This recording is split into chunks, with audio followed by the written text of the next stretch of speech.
Myself, Dr. Nandish, consultant gastroenterologist from Narayana Health City, Bangalore. Today, I'll be talking about the uses and the clinical implications of endoscopic ultrasound in gastroenterology.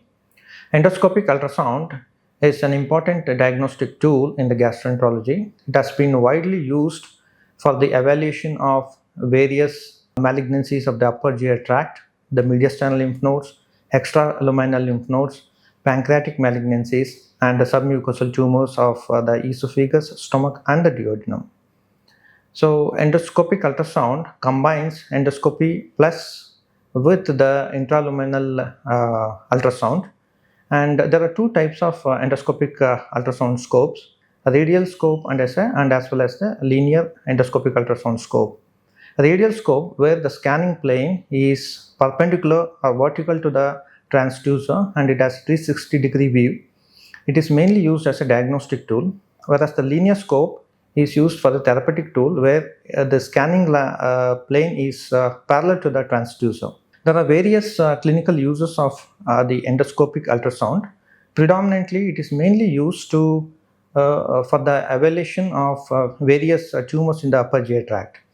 The targeted biopsy of the various tumors in the upper GI tract as well as the organs adjacent to it is mainly done by endoscopic ultrasound.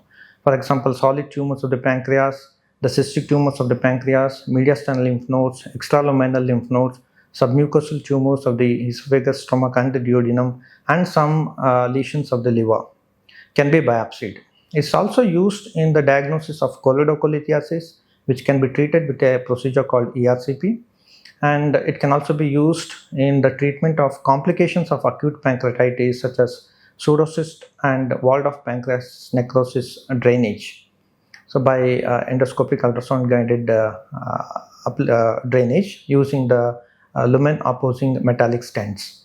It's also used as a therapeutic modality in endoscopic ultrasound guided biliary drainage, where whenever there is an obstructive jaundice caused by perambulary carcinoma or cholangiocarcinoma, in which ARCP is not feasible, then endoscopic ultrasound will come into the picture, where we can do the biliary drainage using the endoscopic ultrasound.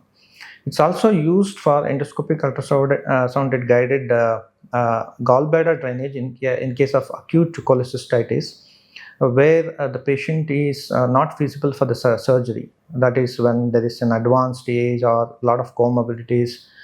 In those conditions where the surgery is not feasible, then we can opt for endoscopic ultrasound guided gallbladder drainage.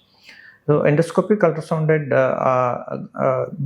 pancreatic duct drainage can also be done in case of pancreatic duct obstruction due to stricture or a stone in case of chronic pancreatitis, or main pancreatic duct damage in case of chronic pancreatitis. So we can use EUS guided pancreatic duct drainage. It's also used in instilling various substances like fusidiles, the anti-tumor agents into the tumor, especially in case of pancreatic tumors. So endoscopic ultrasound guided ablation therapies are newer techniques nowadays, where we can use this technique to do the photodynamic therapy and microwave ablation, thermal ablation, and other modalities. So mainly for pancreatic malignancies.